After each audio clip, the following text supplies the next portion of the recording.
public figure is assassinated, it's never just the end of a life, it's a rupture in the society that allowed it to happen. The recent assassination of Charlie Kirk at just 31 years old while speaking at Utah Valley University has sent shockwaves across the nation. His death is not only a tragedy for his family and supporters, but also a moment that forces us to stop and ask, how did we get here, and where do we go from this point? Charlie Kirk was more than a conservative activist. He was the founder of Turning Point USA, a movement that inspired, mobilized, and at times deeply polarized America's youth. His message was unapologetically bold, and whether you agreed with him or not, his ability to ignite discussion was undeniable. He built a platform from scratch, often standing toe-to-toe with critics and opponents, never backing away from controversy. And yet, it was while using his voice, doing the very thing that defined him, that his life was taken. It didn't happen overnight. The path to normalizing violence in politics has been paved slowly, almost imperceptibly, through years of increasingly hostile rhetoric.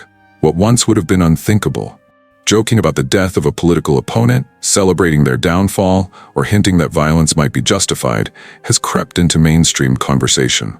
The assassination of Charlie Kirk is not an isolated act. It is the culmination of a cultural drift where words have sharpened into weapons. Think about how often disagreements are no longer framed as clashes of ideas, but as battles of good versus evil. In that framing, the person who thinks differently isn't just wrong, they're dangerous, even less than human. And when people are stripped of their humanity, what happens next feels to some almost inevitable. Violence begins to look like an answer, not an atrocity. We see this online every day. Memes that dehumanize, comment sections that turn into battlefields, viral videos that thrive on outrage. In this environment, anger isn't discouraged. It's rewarded with clicks, views, and influence. The louder the insult, the harsher the attack, the faster it spreads. And over time, the culture shifts. People stop being shocked by violent talk, and the line between rhetoric and reality begins to blur. The assassination of Kirk is proof of what happens when that blurred line is crossed. It is no longer about a heated debate or a controversial speech. It's about a man losing his life because someone believed that silencing him was justified. And if society shrugs, if we chalk it up as inevitable or deserved, then we're complicit in pushing that normalization even further. The assassination of Charlie Kirk is not an isolated act. It's the darkest symptom of a growing illness.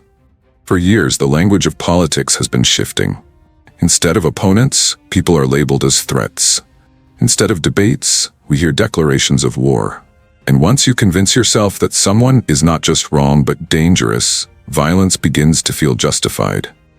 That's when division stops being rhetoric and starts becoming lethal. We've seen this pattern before in history. When societies begin to view political differences as moral battles between good and evil, compromise becomes impossible. The other side is no longer a neighbor with a different perspective. They are an enemy who must be defeated, humiliated, or even erased. In that mindset, pulling a trigger can feel like an act of justice. That is the terrifying logic that transforms division into death. Charlie Kirk's killing is a reminder that words carry weight far beyond their moment of delivery. Every headline that demonizes, every tweet that mocks, every speech that strips away someone's humanity pushes the line further. And eventually, someone takes it upon themselves to do what they believe the rhetoric demands. The tragedy is that once that line is crossed, it cannot be uncrossed. A life is gone, a family shattered, and a nation pushed further into fear and anger. What makes this moment especially dangerous is how quickly violence can spread once it is normalized. If one assassination is excused, others feel possible. If one act of political bloodshed is defended, then every public figure becomes a potential target.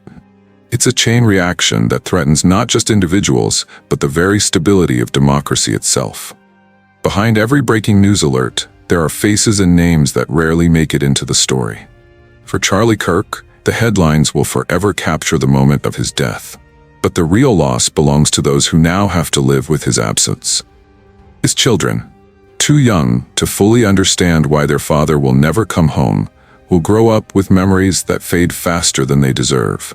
Birthdays, graduations, the quiet moments of guidance and laughter. Those are the irreplaceable costs that political violence leaves behind.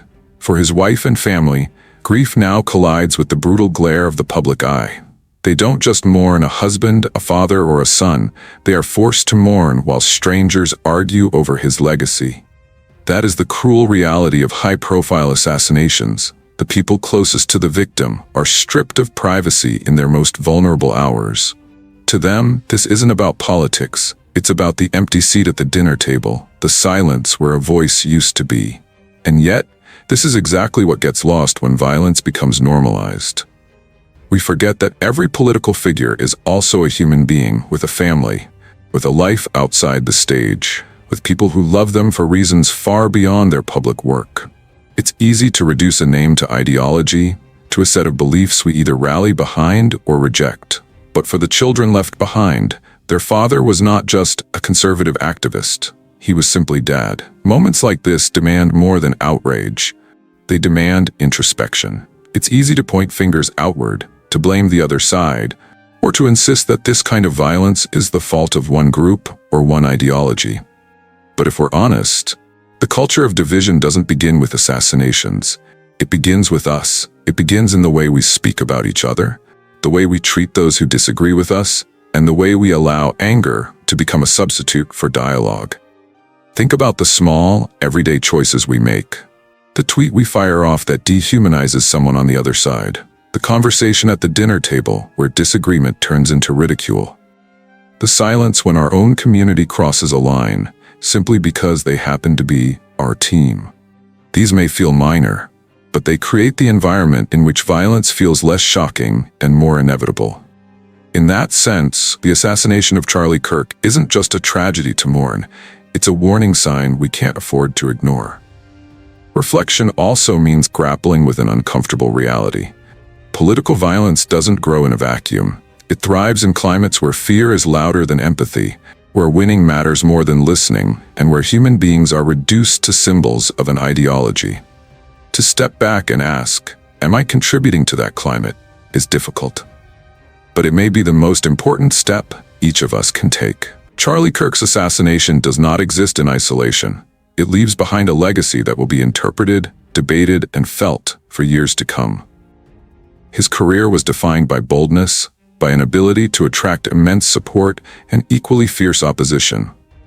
That duality will shape how history remembers him. To some, he will always be the voice that gave young conservatives confidence. To others, a symbol of division in an already fractured nation.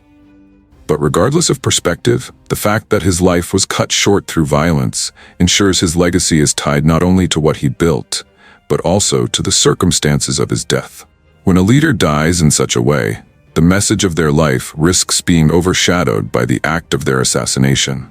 For Kirk, the danger is that his ideas, his speeches, his influence, all of it, becomes secondary to the single moment when he was silenced.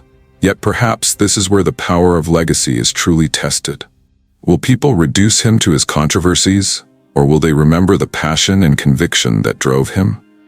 That choice belongs to society, and it will shape how future generations talk about both Kirk himself and the climate that surrounded him. What cannot be denied is that this tragedy will echo beyond his own movement.